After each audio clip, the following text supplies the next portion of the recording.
Seguimos con Eduardo Fernández. Como hemos hablado de lo político, vamos a seguir hablando, nos queda un puntico para hablar de Turquía y las amenazas. Trump salió, retiró el ejército, pero clavó unas sanciones. Y Erdogan dijo, bueno, voy a acabar con los kurdos. No me importa. Pero ese mismo Erdogan, que dijo esa cosa tan fuerte, perdió las elecciones en Estambul. Así es. Con un señor que era positivo, Muy amado. positivo. Pero Eduardo Fernández, Caldera y Álvarez Paz, ¿qué conclusión sacas tú de esa parte de tu vida? Mira, en primer lugar, yo disfruté enormemente toda la experiencia que significó ir contribuyendo a que COPEI fuera cada día una fuerza política más grande y más grande y más grande. Llegamos a ser un partido que tenía más del 40% de la votación nacional. A mí me tocó como candidato tener la más alta votación histórica de COPEI. Nunca COPEI sacó tantos votos como en la elección de 1988. Una gran fracción parlamentaria, 12 gobernaciones de Estado. Entonces estábamos encantados del esfuerzo que estábamos haciendo por construir una fuerza que representara una alternativa frente a Acción Democrática. Con todo respeto democrático, pero éramos... ¿Qué pasó? Dos conclusiones. Primero, qué importante es que funcione la democracia interna y se respete la democracia interna. Porque la democracia interna enseña que si hay aspirantes varios a una responsabilidad y se manifiesta la democracia interna de una manera transparente, como se manifestó en el Poliedro de Caracas en 1987, cuando eligió al Tigre, el candidato presidencial de COPEI, bueno, que todos nos unamos alrededor de ese candidato que fue elegido por la mayoría y que se respete la cultura democrática de la democracia interna. Funcionó la democracia interna, la gente decía, no es posible que Caldera pierda una elección. Bueno, pues la perdió y debía haberse sentido muy orgulloso de haber creado un partido capaz de elegir. Y otra cosa también es que tenemos que tener humildad democrática. Un problema con el doctor Caldera es que él estimuló mucho el surgimiento de muchos líderes, pero que llegaran hasta cierto límite, porque la candidatura presidencial estaba reservada única y exclusivamente a él. El único que podía ser candidato era él. No, mira, una persona muy importante y muy valiosa, que ya fue presidente de la República, no tiene por qué entercarse en que tiene que volver a hacerlo. Mire, deje que se expresen otras posibilidades y otras opciones y que haya incluso un relevo generacional.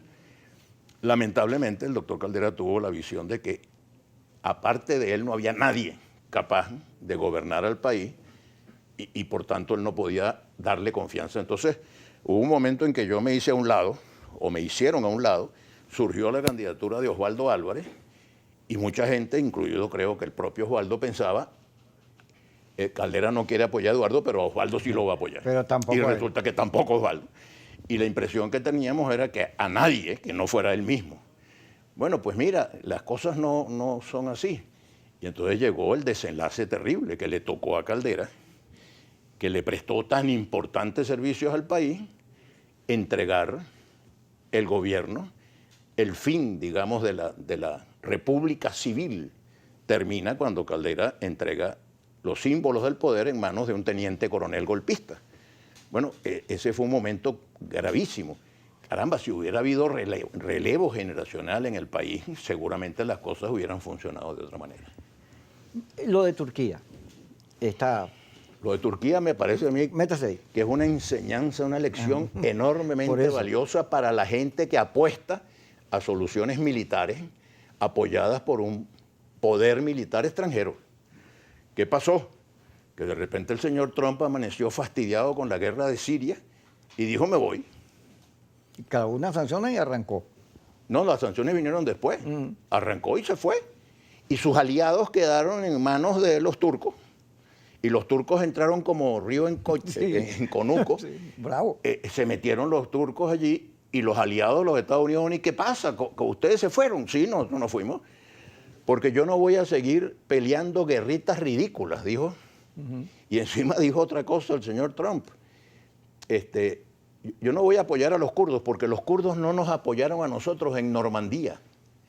Yo creo que ningún turco sabe dónde queda Normandía y a qué se refería. ¿En la Segunda Guerra? En la Segunda Guerra Mundial. Oye. Entonces, bueno, pero ¿y es que tú no sabías que los kurdos no te habían apoyado a ti en Normandía en la Cuando Segunda arrancaste. Guerra Mundial, cuando te asociaste con ellos y te metiste en ese lío. 5 años de guerra civil tienen en Siria. Entonces, mira, yo le digo a mis amigos venezolanos que apuestan todo a que el señor Trump venga a resolver el problema de Venezuela, tengan cuidado, porque es muy peligroso ser enemigo de los Estados Unidos, pero también es muy peligroso ser amigo de los Estados Unidos, porque de repente los Estados Unidos resuelven que se van. Bueno, porque Y su dejan- prioridad son ellos solos. Mira cómo quedó Irak, cómo quedó Libia, cómo han quedado todos los países. ¿Por qué COPEI no ha integrado el acuerdo de la Casa Amarilla? Me han dicho los dirigentes de COPEI, yo no estoy en este momento en la dirección de COPEI, pero me han dicho que ellos prefieren ser un factor de bisagra, de unidad. Hay que unir a todos los factores de la oposición. Y COPEI quiere, desde la conciencia clarísima de sus limitaciones actuales, tratar de apostar a una gran unidad de la oposición, a un gran movimiento de unidad, sin ubicarse disciplinadamente en un solo grupo. Tratar de ser un factor que conserve su autonomía de acción. Cuando tenga que coincidir con el G4 y apoyar lo que está diciendo el G4, lo apoye. Cuando tenga que apoyar lo que digan otros factores de la oposición, lo apoyen. Pero trabajar siempre por la unidad. Centey ayer, en primera página, Lo valioso de Centey no es el apellido, es el nombre, es lo más Eduardo. importante. Claro. Centey era medio loco, pero Centey es muy inteligente. Él dice que se va a instalar el comité de postulaciones para la designación del CNE en estos días.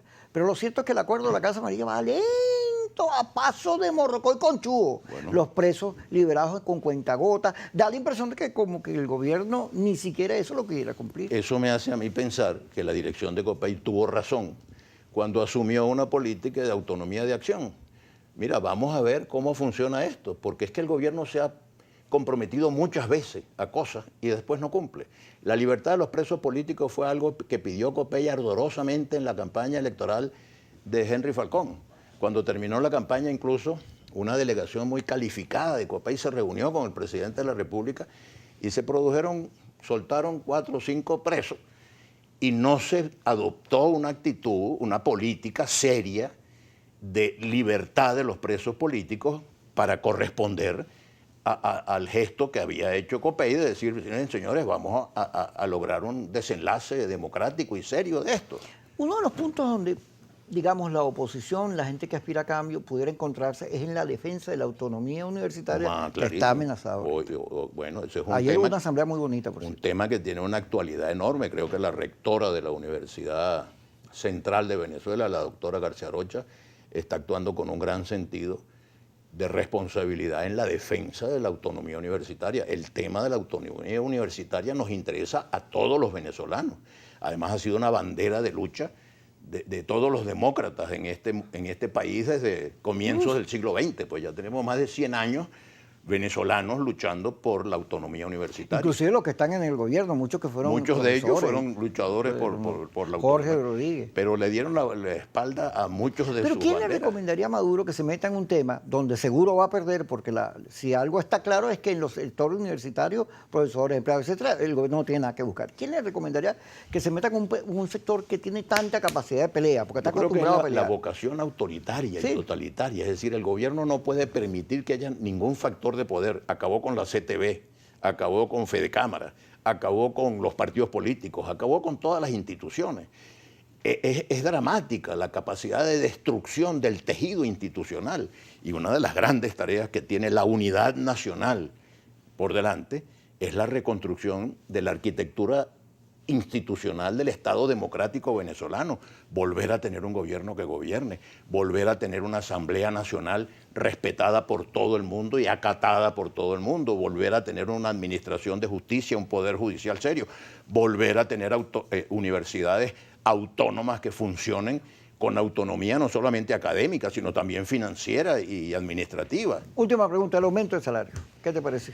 Mira, sería buenísimo, qué bueno que nos aumenten el salario, pero sabemos que detrás del aumento del salario viene el aumento de los precios de los productos y que eso va a subir más que el aumento del salario. Si no hay un cambio económico mucho más complejo y mucho más integral, no resolvemos nada con aumentar los salarios. Eso es un pañito caliente que lo que hace es contentarnos un día, pero al día siguiente nos damos cuenta que los precios van subiendo por los ascensores mientras que los salarios suben por las escaleras.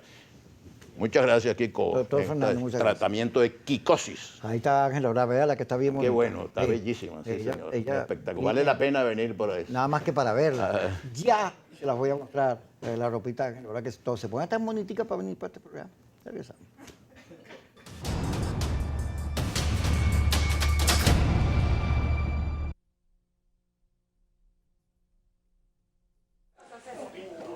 Entonces empezó.